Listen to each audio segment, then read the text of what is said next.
And what you see here in the diorama is what the fort looked like in 1858. Before I go into any detail about that, though, we acknowledge that for centuries, for thousands of years, this area was the domain of the indigenous peoples, the local tribes. And then in the 1830s, the British came here in the form of the Hudson Bay Company, a British fur trading outfit, and they established a base in what's now DuPont called Fort Nisqually. And they traded for furs with the trappers and with the Indians. And they had good relations with the Indians and acquired access to different farms for land, for agricultural purposes. And this area was a sheep farm of like 600 acres that encompassed the park across the street, the campus of Pierce College, the old golf course to the north of us, and the hospital campus. So they were raising sheep here. And then in 1849, the English farmer passed away who was in charge of this area. And almost at the same time, the U.S. Army came here looking for a place to bed down. And so the Army leased this farm from the Hudson Bay Company, and the Army moved into the log cabins and barns that were here. And then over time, they built what you see now in the diorama, okay? And you're in this building right here. See the red dot? Oh, yeah. Okay, this is where the Protestant chaplain lived with his family, and they had Protestant services probably in this very room, okay? This is Officers Row. We have 3 of these buildings that survive, and you'll see those on the tour. On this side of the parade ground are the enlisted barracks and dining halls and so forth. This building here is the Army's guardhouse where they locked up misbehaving soldiers. And also, right here, this figure represents Leshai of the Nisqually tribe. He was incarcerated here for several weeks to protect him from a lynch mob. There was so much animosity in Olympia toward Leshai after the Indian War, and so he was protected by the Army here until they were forced to turn him over to the territorial authorities. Other things here in the diorama, we have the hospital here, and the doctor and his family lived here. Here's the ambulance bringing in an injured soldier. We have this building here has a metal roof, and that's to reduce the fire danger. That's where the Army stored all of its gunpowder and so forth. This roughly corresponds to the cannon shed that's next door to us right now. Okay. For life to survive here, you need 2 things. You need a supply of safe drinking water, and you need lots of firewood. You see all the chimneys. There's like a fireplace in every room for both heat and cooking, okay? Now, the water situation is such that there is a natural spring down the hill toward Chambers Bay in this direction, and the Army was able to harness the energy of this spring where the water's gushing up out of the ground. They harnessed it through a special pipe to send the water uphill through wooden pipes to this building here. This is where water was stored, okay, on the fort. And from that building, the water is distributed to all the other buildings by the water wagon over here. See that? Oh, yeah. Okay. So that wagon would come around several times a day, and residents would come out with their containers to get water. And of course, we talk water here at the fort, we only talk cold water. Okay. If you want any warm water, you got to heat it in your fireplace. Okay, so the other thing is firewood, and the Army purchased that on the economy. It was stored here in this shed, and here is the wood wagon, just like the water wagon. It comes around several times a day with firewood for the different buildings. So those 2 things are quite important. There's an interesting story about the little church over here. In the 1850s, many of the enlisted men in the Army were recent immigrants from Europe, from Ireland and Germany. They were raised as Catholics. They come to America. Some of them join the Army, and they were assigned here, which meant a sea voyage of months. They had to leave the New York area and go sail all around South America. No Suez, no Panama Canal back then, and so it took months to get here. And so when they finally get to Fort Steilacoom, they find that there's only a Protestant chaplain, and so they wanted to have Catholic services, so they went into the town of Steilacoom and hired a local priest to come on the post and conduct Mass, and the Catholic soldiers built that church. There's some ladies at the door here. Let me get that. Oh, yeah. Hi, ladies. Come on in. Gentlemen, how are you? Good.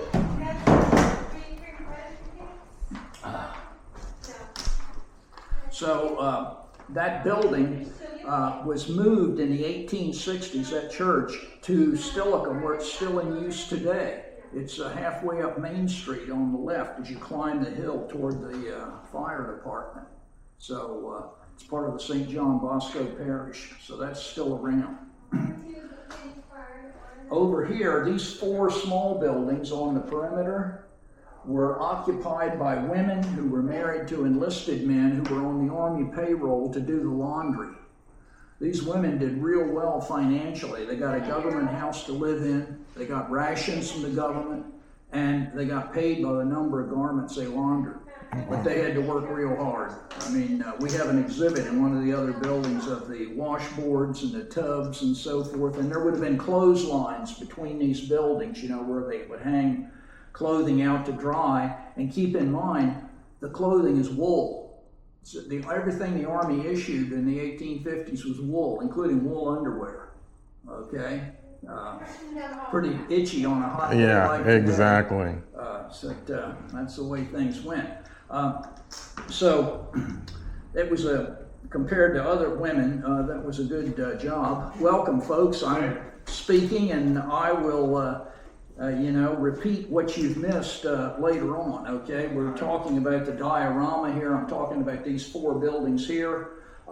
These were occupied by women who were married to enlisted men who were on the Army payroll to do the laundry.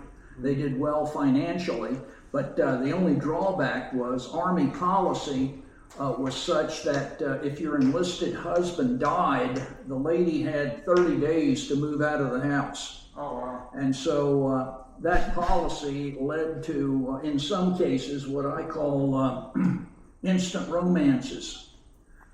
Because you had over 200 bachelors here, and so the lady, if she wanted to maintain her job, could easily find a new husband. Okay, yeah. So that's how that worked. What you don't see in the diorama are all the outhouses. There would have been a lot of them. Okay, around. There's one building in the display here related to that. This is over here. In this building, the Army stored lime, okay? Lime is used to accelerate decomposition. So periodically, a soldier had the duty to go into this building and fill buckets with powdered lime and then walk all around the post throwing lime in the outhouses to speed up decomp and hopefully reduce the odor a little bit, okay? Mm-hmm. So that's how that worked. And let me go off on a little tangent here. Back in the 1850s, how did people dispose of their trash, okay?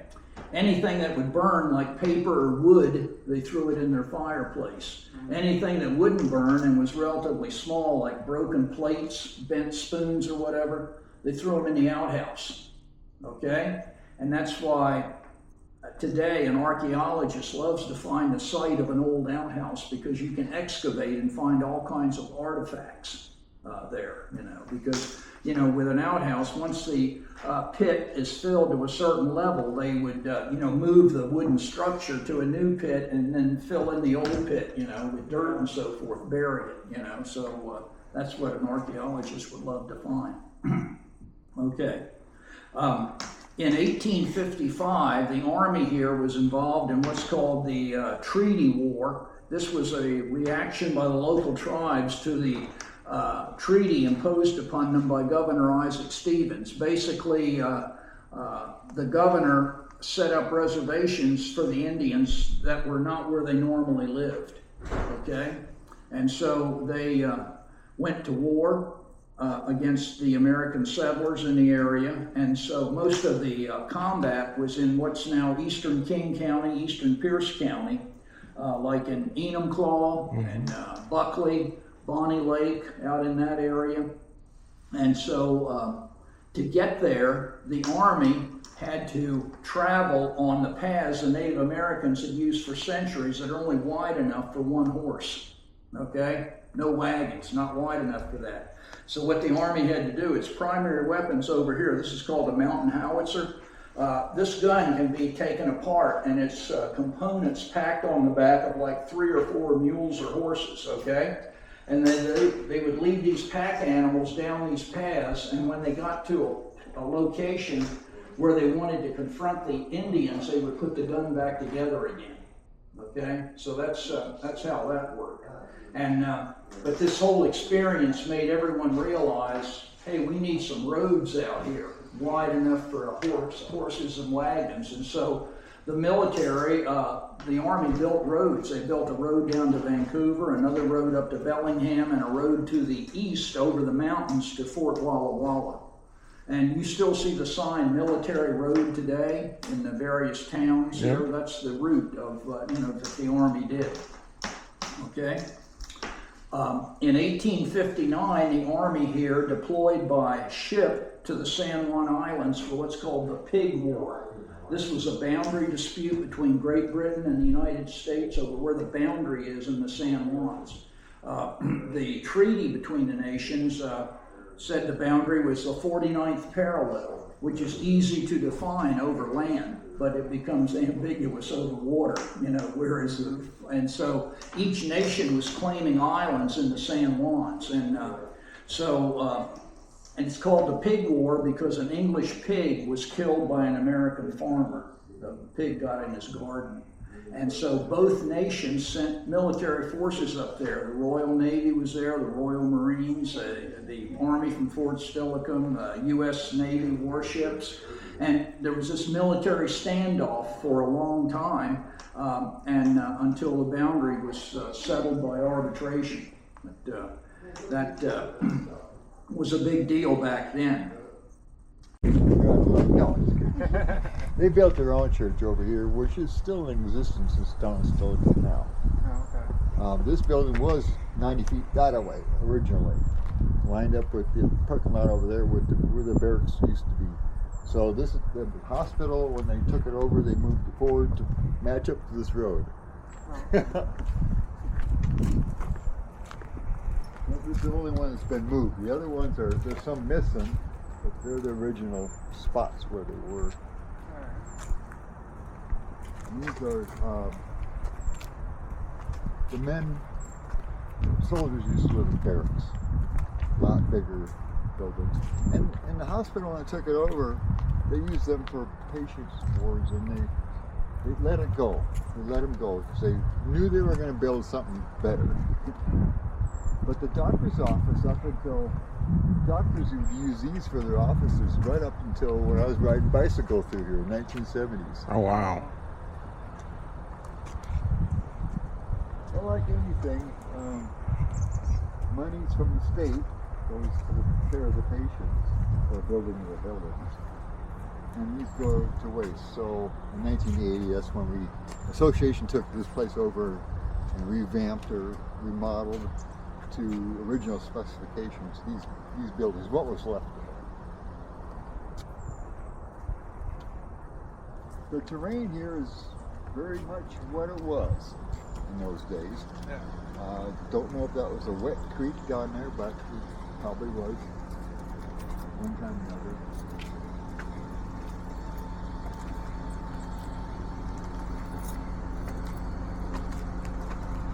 I don't know if you have to worry about goose poop because it's pretty dry around here. But that's something to watch underfoot. Now you notice this pine cone.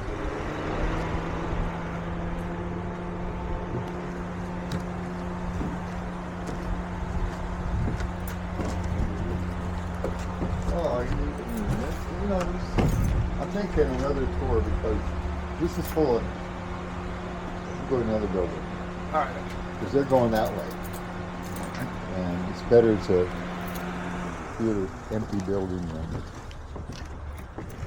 He went backwards, I thought. I don't know, he started everything this way. I always go this way. We'll come back to this one. Okay, we have tours going everywhere. But they're moving out, so let's keep going.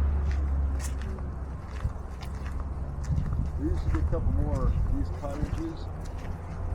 They're quarters, offices quarters before going. Yeah. Did you want to start here?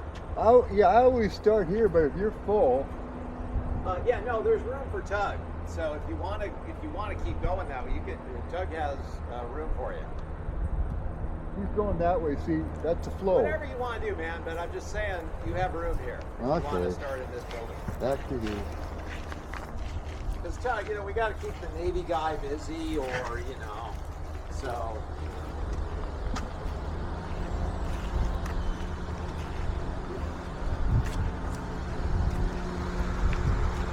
This used to be a married officers' quarters, I believe, but they have it listed as a single officers' quarters. Before we go in, it's not decorated. There's one room over here that's decorated as a bedroom, as it would have been. The other rooms are something else. It's self-explanatory.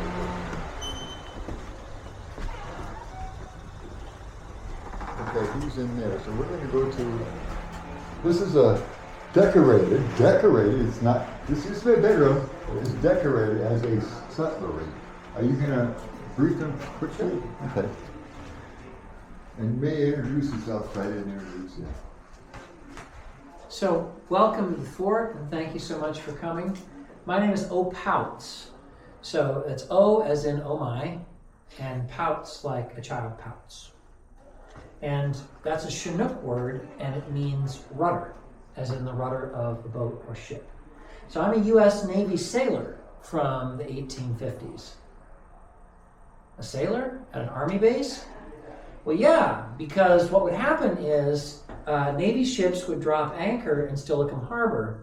Sailors would bring supplies to Fort Steilacoom. They would also come here to shop at the commissary, the Sutler store. Right, because that was the grocery store if you were in the military. So they would come here. So it would not be out of the realm of possibility to see a sailor here, which is why I'm here dressed as a sailor. So all the objects on this table have to do with sailors or sailing at the time. If you're interested in any of them, I'm happy to answer any questions about them or tell you the story behind them. Also, if you're interested in anything in the Sutler store, I will tell you about it if I know the answer. If not, I'll defer to my colleague over there, and if neither of us know the answer, we'll find the answer and get back to you. This Sutler store is a collection from one of my reenactors that I enlisted back in '94. He slowly built this up into it. He used to take this to Civil War reenactments and set it up inside of a tent. He says, well, this is getting ridiculous. So he quit doing that, but he had a garage full of this stuff at his parents' house. And he joined this organization. And we had this room, a billiards table was here at one time. He decided to set up a Sutler store. We approved it, so here it is. Can you imagine hauling this around from reenactment to reenactment? That would be a chore. Yeah, exactly. Well, I can because I haul a period correct boat. We shut doors because of that. This is a parlor. Most times it was used for, this is Casey entertaining other women that she invited. Can you imagine the gossiping they had going on in this room? The walls were made out of the non-bearing walls. Well, actually, all the walls. To hold the plaster, they didn't use drywall. To hold the plaster in, they used flint boards. they'd screw that stuff on there, screw it out, and that's what this is supposed to be made out of. Most of them are. If it's done during hospital rain, and more likely drywall, but you can't tell. Yeah. Up on the ceiling here, the military didn't do that. They wouldn't have. That's too fancy. Yeah. But doctors' wives, and some of them were outgoing and they wanted prettiness, they had this whole ceiling done like that. Okay. And that little thing over there is a melodeon, portable organ, pump organ. That's pretty cool. And the daughters, Abby and Bessie, used to take something like this down to Steilacoom, and they were musicians and they could sing and play that thing and entertain the people down there. Maybe for money, you know.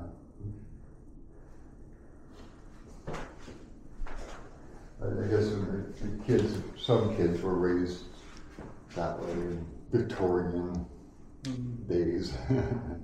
The women weren't trained to do nothing except maybe sing or, you know, be sociable. I don't know.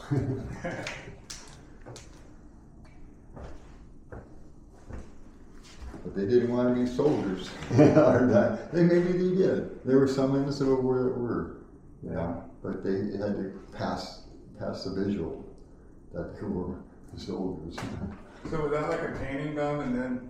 You know, I don't know how they did that stuff, but What it looks like to me is they painted that out on the wall, and then eventually they put that around it to preserve the painting.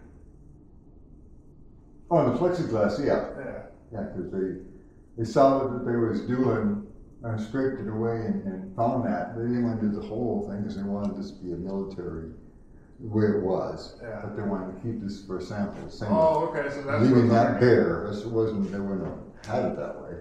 But there's a big wall over in the other room to show you how a bearing wall looks like. That's a whole wall. I'll show you. So anyway, this is a parlor. And you had the foyer. You can get greeted, you know, plenty of that. And this room here, we use for meetings. We rent it out, but people similar interests have meetings. This used to be adjutant's office right here. Half of it used to be a wall, just like that room. A wall, fireplace, and doorway. And the soldiers, if they wanted to come, if they had a complaint and wanted to get paid, you come in this way. They weren't allowed in the front door. You go to deal with the adjutant. And then you open a door, come in, and now you're in the commanding officer's office. He had a library, but now this is how these walls that are supported are built. They made their own bricks here. They made, some of these ain't so good, the bricks. So I thought it was pretty interesting. It's lasted through the earthquakes. It's not perfect, you know, but it's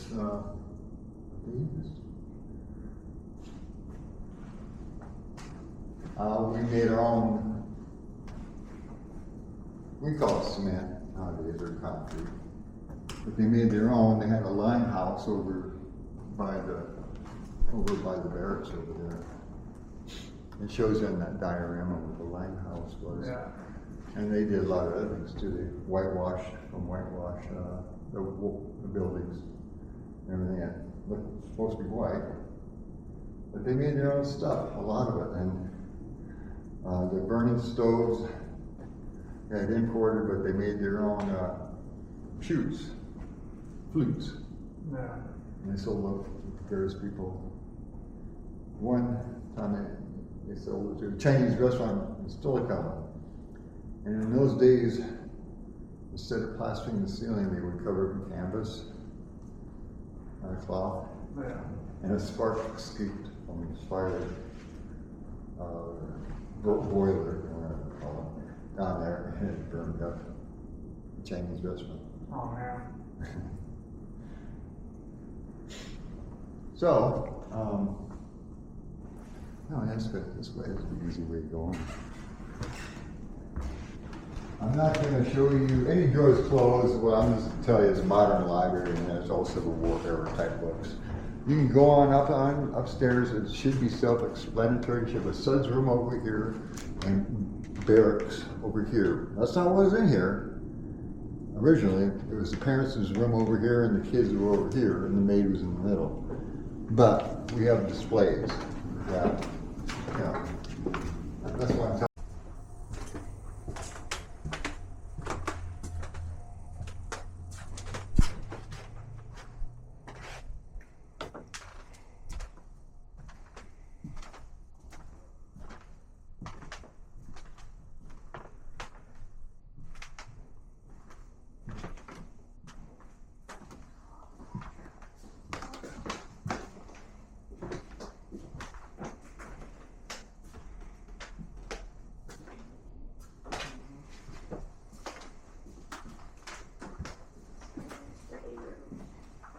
Oh, damn, that guy scared me. Don't worry, he got me too when I came in the other way. It scared me.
Figure this stuff out.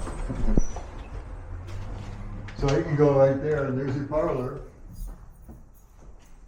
This is supposed to mimic what the commanding officer's building would look like, but it's a smaller version. Mm-hmm. So here's your parlor, there's your melodeon, and when we do the living history program on Christmas at the Fort, we're full of people, reenactors.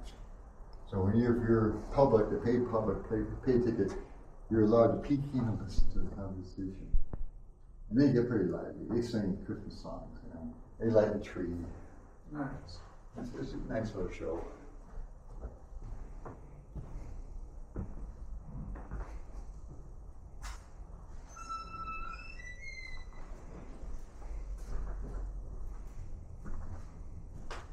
And of course, this is a pretty much original. This original floors. This is what the floors look like. Back here is added doctor's hospital added this. But this is what we use for dining room. And we do have another section that we add in case we have more reenactors flowing through. These plates. Tea leaf was one of the fashions. These are called tea leaf. If you find them in antique stores, the bigger gold leaf is probably authentic to the time period. The smaller gold leaf is a cheap reproduction version of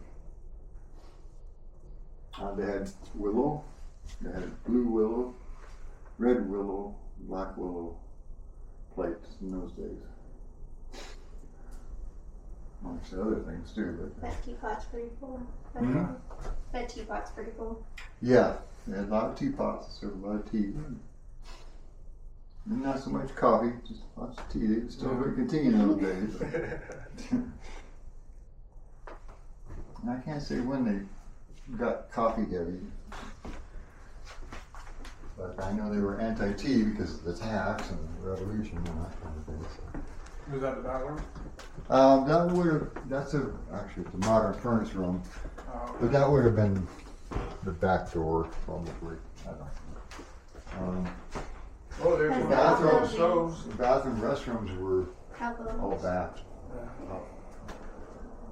My grandpa used to have one. Yeah, of this these. is I know this is not a period wood burner stove, it's post, but it's still old. It's very similar to something they would have had. We don't have it rigged up so you can use it, it's just for display. Yeah.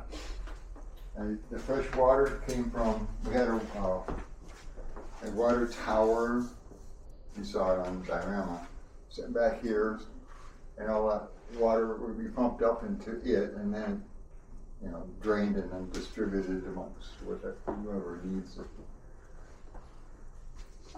Is that where they wash their clothes? That's the bathtub. Oh, okay. I knew it was something like that. Because that's a butter Yeah. churner, right? That's a butter churner, Yeah. Okay. You know who gets first bath? Yeah. The guy, the dad, yeah. When he And gets then it- it goes down from there. Yeah. If that's all the water you got, that's what I'm told. That's what I read.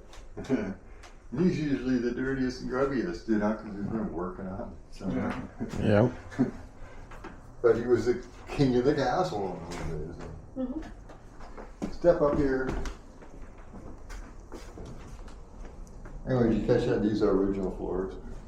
Yeah. And this is, well, actually, this is not like committee officers, they didn't have the offices. This is more a dining room. No, dining room back there. This is more a family room. That's it. The toys of the kids. So I call it a family room.